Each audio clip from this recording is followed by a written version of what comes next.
Reckwarth Lumber and Millwork, where contractors start their day. A Dayton tradition for over 150 years. On the web at reckwarth.com.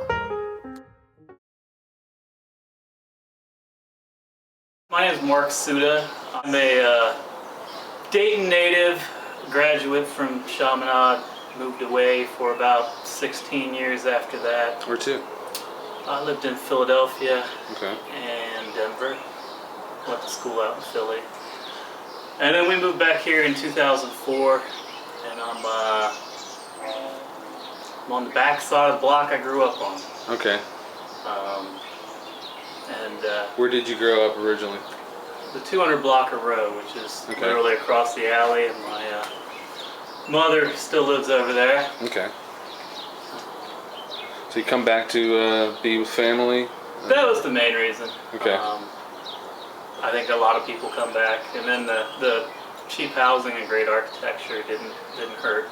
Let's talk about cheap housing and architecture. My reason to come here. You're on the Dayton Preservation Boards. What's the official title? I think I'm one of the VPs of Preservation Dayton. Okay.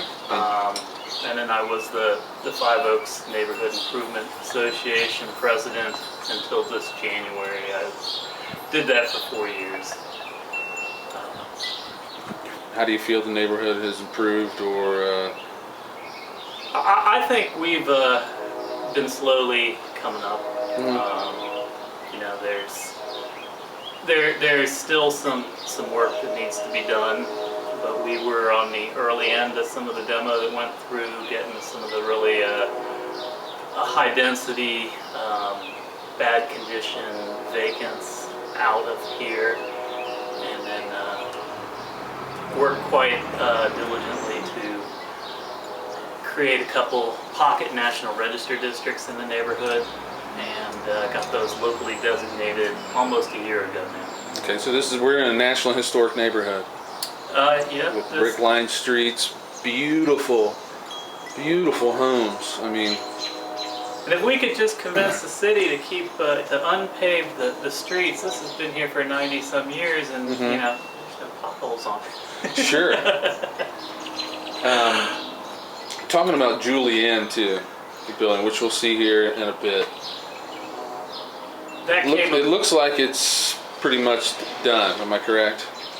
Well, unless, for lack of a better word, some kind of miracle happened, it's heading towards its doom. The school board and the superintendent are, in her words, doing their due diligence. They promised the taxpayers in 2000, where I didn't live here at that time, I don't know if you did, but that they wouldn't leave any vacant buildings standing.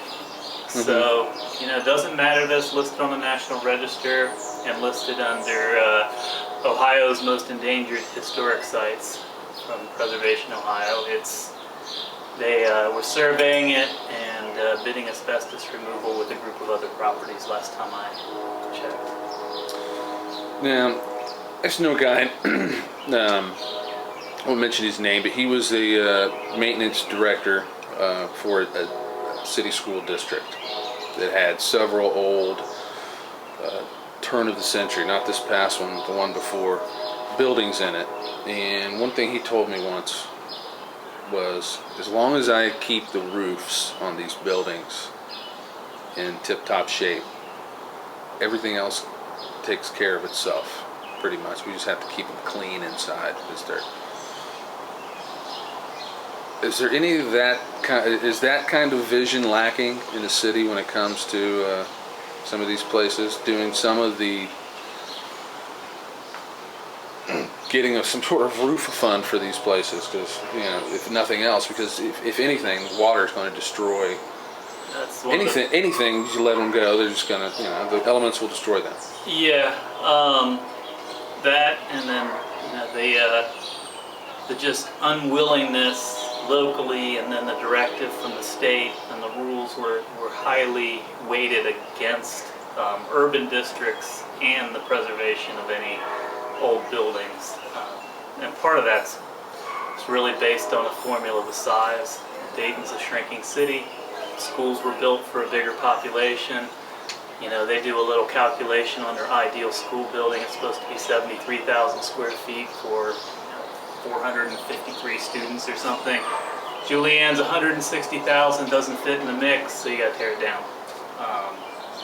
You know, Franklin Montessori is another one that's it's a beautiful little Victorian building. They're still using it.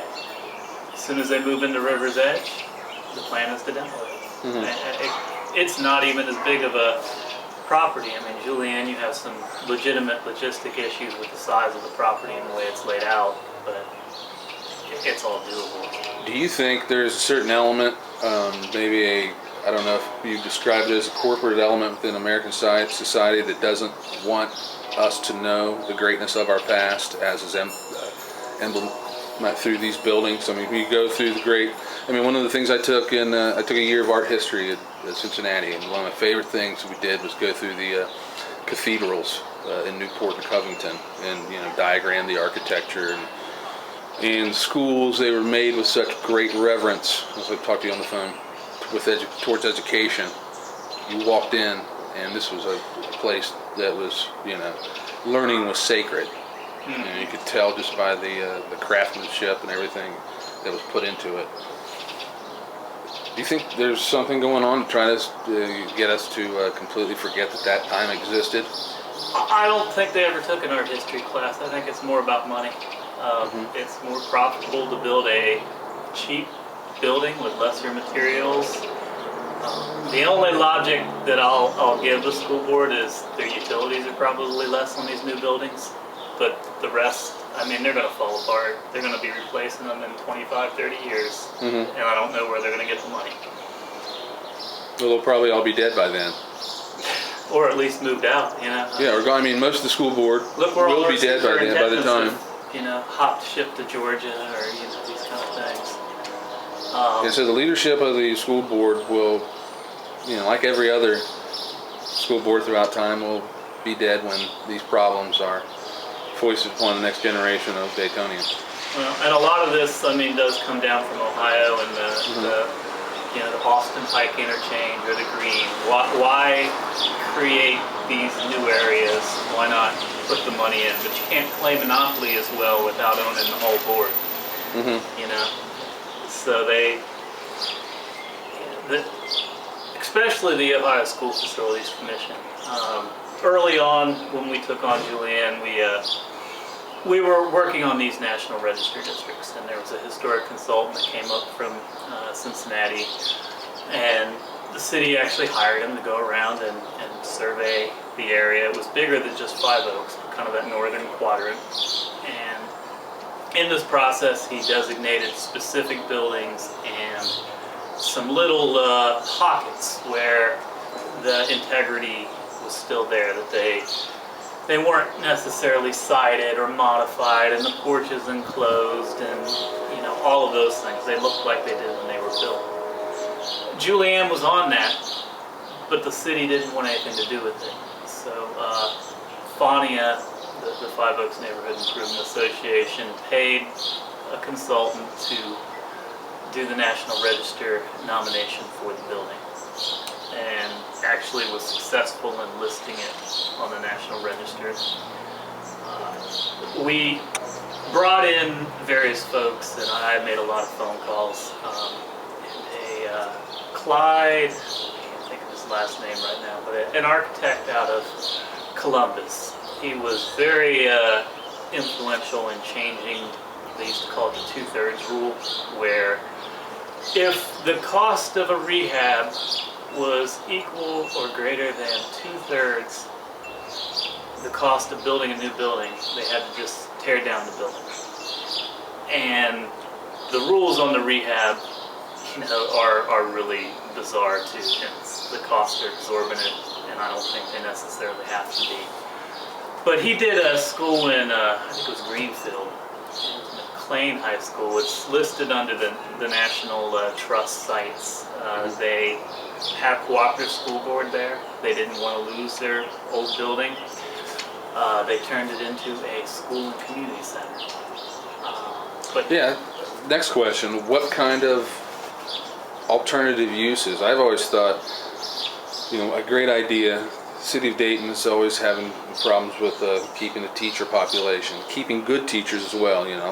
Most of the teachers in Dayton are gone after 5 years. Mm-hmm. What about a place like Julienne where they could build teacher lofts for teachers and create a mini place where teachers the neighborhood live? would be. It would help the that. neighborhood. You'd have all this inpouring of intelligentsia into. That was one of the ideas out there. I mean, the two main thoughts. Number one, Five Oaks always wanted Julienne to be a school. Mm-hmm. We were quote unquote designated to get a new school, but they wanted to tear down Julienne and put the new school in its place. We tried to convince them that spend the money and rehab the building, and instead, and they didn't want to play ball with that.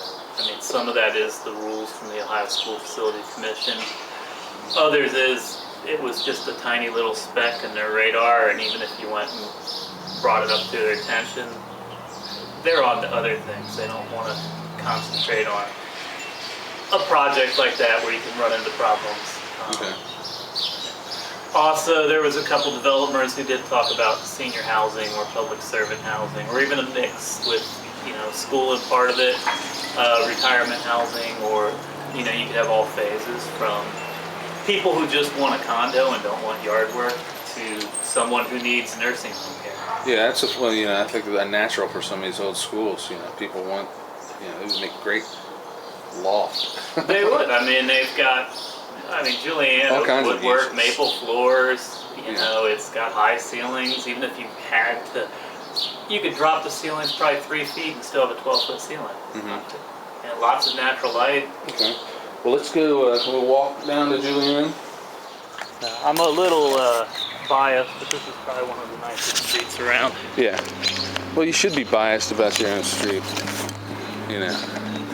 Look at the houses. These houses are all very large. And how would you, I get I used to have relatives, actually my girlfriend's relatives, would not come visit us. We lived off of Wayne Avenue, over by Tanks, because they had this vision that gunfire was constantly flying through the air. How would you rate the safety of this neighborhood? I can tell you in, 7 years I've been back, there's a significant decrease in the sounds of gunfire. Okay. I think I may have heard it once this year so far. Yeah. And the 5th district is really responsive to the area. We've got a good relationship with the police. Yeah, see, look at this. Look at these kind of gardens and homes that people have that you're having a hard time getting people into these. Well, and the banks have really, the foreclosure crisis here is, we're in the 45406, 45405 zip code. Okay. And since they want to call it the subprime meltdown, but since all of that foreclosure stuff's going on, they've been just dumping the houses. They may buy them back at auction at the note value, then they'll put them on the market at 15 grand. Do you think there'll ever be a stop to this? Because it's destroying cities all over. I mean, it's not like, you can see now that, wow, it wasn't the people. Now, I think we're at or near the bottom of it. It's, my wife and I are trying to rehab ours. Ours is a duplex. Why don't we walk down Homewood? Sure. Big puddle. And we're converting it to a single-family home. It was probably built, it was built in 1915. And it was a single-family home to probably the 30s or the 40s. And at that point, it was duplexed. It's been owned. I bought it from a family that owned it since the 70s. Yeah, wow, look at that place. Over there, look at, what kind of roof is that round? I don't know what kind of style that is, but it's really, really cool. Yeah.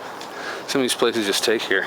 Well, it's Your breath away. They're a steal for somebody who wants to put a little sweat equity into them and wants a nice place to live that's a short bike ride or walk from downtown. What does this say about people who are willing to pay $250 down for a 4